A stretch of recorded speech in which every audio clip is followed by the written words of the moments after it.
Dear everybody, hi, it's me, Austin. How's it going? I've been making science videos for nearly an entire year now, and we've covered a broad spectrum of topics together, from chemistry to virology, and we've learned a lot. That being said, occasionally I've gotten things wrong. Not too many things ultimately, but it turns out that I am still fallible. Thankfully, a lot of you have been on me like white on rice and have been very quick to point out my fuck-ups.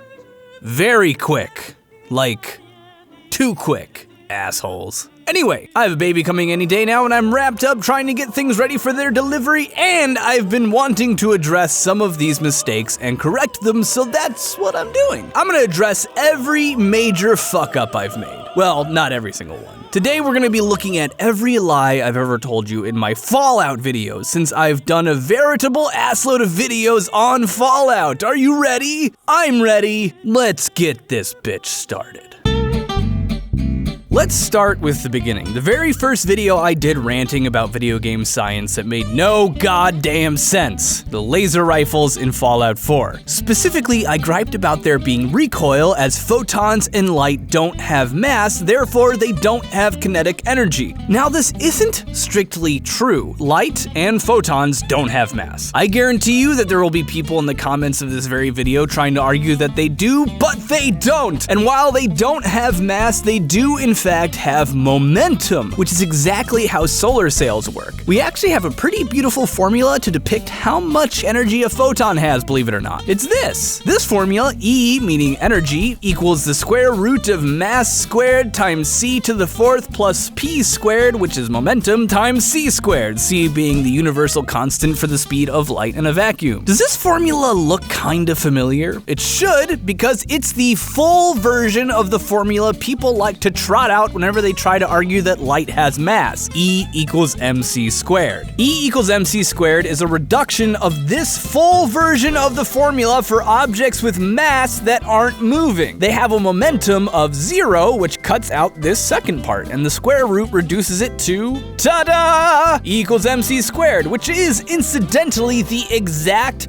opposite situation light finds itself in. Light has no mass, and therefore this first half of the equation cancels out, giving you the simplified version E equals pc. The energy of light equals its momentum times the speed of light. Now all of this is super cool, and I definitely welcome the nitpicking, but ultimately it's irrelevant. While there is technically some kickback created by light and therefore lasers, it is effectively equal to the kinetic energy the light imparts when it imbues the target of your attack with energy. Since the smallest objects in the entire game don't budge an inch when you shoot them, it can logically be deduced that you should not be feeling any kickback from laser weapons at all. Furthermore, some folk have suggested that the kickback is created by gas in the barrel being heated up and therefore is expanding and exiting the front end, pushing back on the gun like a normal bullet does. There's a huge problem with this, however, and it gets at the heart of why we don't use laser weapons at all very much in real life. Lasers are very, very, very much affected by the atmosphere. While photons are always moving at c, save for some very specific laboratory situations where they move more slowly, they are very easily deflected by gases, and rain, and fog. In fact, moisture evaporating from the targets of lasers can actually be enough to insulate the target from incoming heat. So if gases were heated up in the barrel of the gun, it's very likely these lasers would be deflecting in all directions and very likely blowing the gun up in your very hands.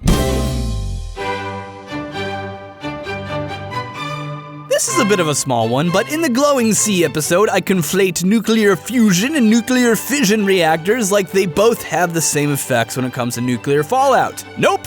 Not at all. Now, nuclear fusion, the combining of elements to form heavier ones, does create radiation, but it's very short-lived and tends to stop existing as soon as the fusion reaction stops, so they wouldn't be responsible for the glowing sea. That being said, nuclear fission reactors were still pretty widespread in the Fallout universe, especially since one of the major creators of nuclear fusion was actually just lying to everybody and using fission instead. So as long as there were enough nuclear materials in the blast zone, which seems very likely this is pretty legit. Still in all, acting like fusion and fission were the same was a major goof on my part. In my video about how many bombs were dropped during the Great War, I called the 200 to 750 kiloton nukes that were dropped tactical nukes, which is not actually true. Tactical weapons are much smaller, in the tens of tons range, like the Davy Crockett, not in the hundreds of kilotons. Still, they were pretty small given the current standard of megatons as opposed to kilotons. Which brings me to power armor, and something I wanted to talk about. Firstly, G-forces, impact, impulse, and inertial dampening. This isn't strictly something I got wrong, but I couldn't live with myself if people walked away from my videos not understanding G-forces and how they can hurt your body. G-forces are a way of articulating the forces felt from a change in speed, also known as acceleration. Here's a really simple example. You're riding in a bicycle at 9.8 meters per second, or 21.9 miles per hour, and suddenly a car comes out of nowhere and you gotta stop. If you stop in 1 second, your acceleration, your change of speed over time, is 9.8 meters per second. Your body, though, wants to keep moving forward at the original speed, according to Isaac Newton's first law of motion. This means that your body resists stopping, which you experience as a pulling forward of 9.8 meters per second.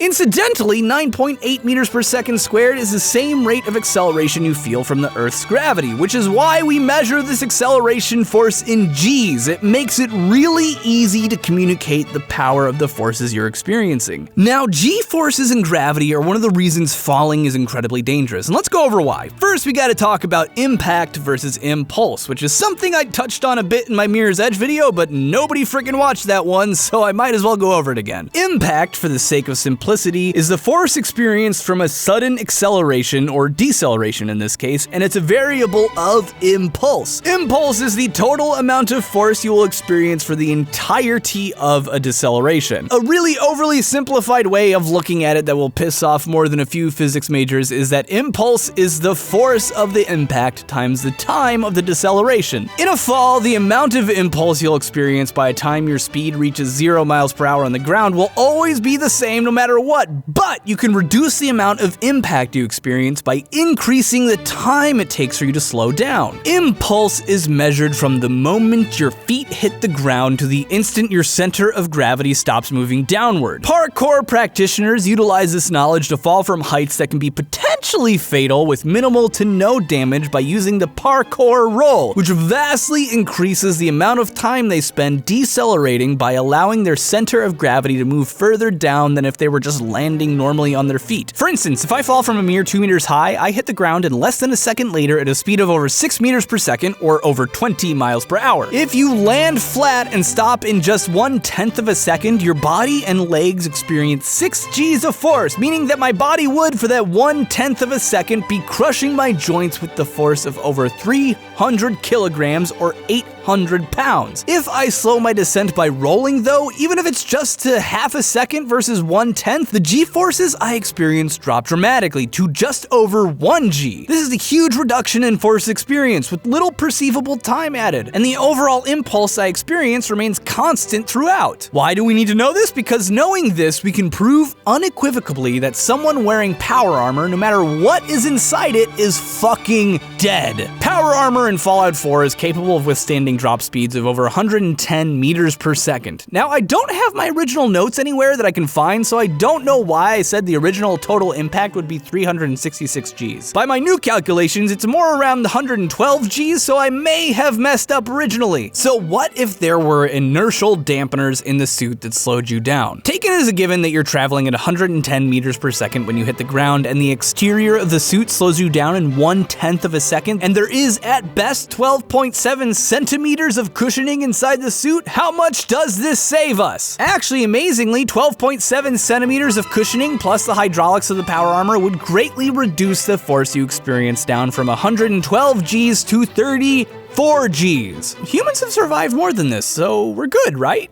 Wrong! A human being weighing a mere 60 kilograms hitting the ground at this speed is going to experience over 8 18,000 newtons of force. 4 times the force it takes to reliably fracture bones, all of it going straight into their skeleton. Best case scenario, you shatter your kneecaps. Worst case, all of your internal organs rupture. The only way you could survive falls at this speed is by greatly increasing the amount of time you decelerate, such as with a jetpack or a parachute. Otherwise, you'd be completely and totally fucked. You'd have to increase your slowdown time to at least 1.5 total seconds before risk of major injury reduces significantly. So, yeah.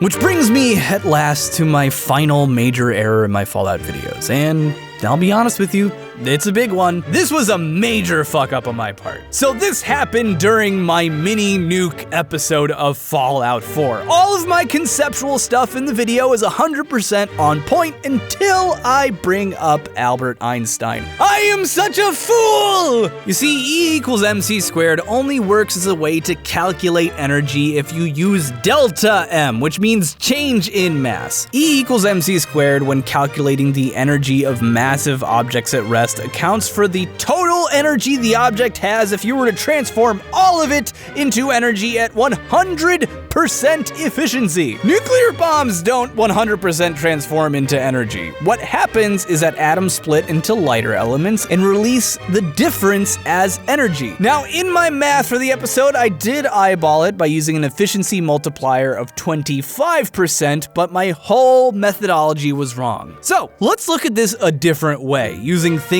that actually existed. The Little Boy. The Little Boy was a uranium bomb of the gun type, meaning that the explosion was triggered by shooting 2 pieces of subcritical uranium together to form a criticality event. It had a total of 64 kilograms of uranium inside of it, and of that 64 kilograms, only 0.91 kilograms actually underwent fission. And of this percentage, only 0.6 grams were transformed into energy. This means only 0.001% of the materials used in making the bomb actually turned into the explosion we saw in Hiroshima, which killed over 150,000 people. 0.001% is a much more pathetic percentage compared to 25%. We need a delta M of 17.8 nanograms for our fat man, so doing all the math backwards, this gets us to a final mass of 165 milligrams of californium if we can somehow push the critical mass down with reflectors and implosions. That's like 3 of my Zoloft pill doses turned into a weapon. Awesome. Of course, the cost of californium is so high that means that 1 mini nuke would cost over $4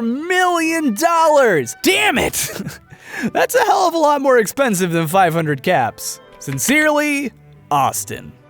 P.S. Bruh, the ShoddyCast power level is over 9,000? Is that still a meme? God, I'm so old. I guess I should probably not talk about how much I heard that you love mudkips either. Damn it. I'm just trying to stay relevant. Anyway, guess what? Crunchyroll finally got Dragon Ball Super, the most requested anime of all time. Crunchyroll is an amazing place that brings the best anime from Japan into your computer, like Dragon Ball Super, the latest chapter in the perpetual motion machine that is the Dragon Ball series. The cool thing about Crunchyroll is that they work closely with the people who actually make the shows you love and gives them a fair cut for letting them host the videos. You can head on over to crunchyroll.com/shoddy to start a 30-day free trial now. If you use the link and become a member, you can get these shows in full 1080p HD without ads. That's crunchyroll.com/shoddy, which tells them you came from us. Do it! Hey, thanks for watching me go over every mistake I made in my Fallout Science episodes! Be sure to subscribe if you have not yet, because in the next couple of weeks I'm gonna be doing another video about all the other mistakes I've made. Also, I know it's not Halloween anymore, but I love my Halloween costume so much that I'm still wearing it today! If you want to see it, head on over to twitch.tv/ShoddyCast at 10 a.m. Central Standard Time, where I'll be live streaming some Darkest Dungeon and naming the characters heading toward the meat grinder after people in the chat.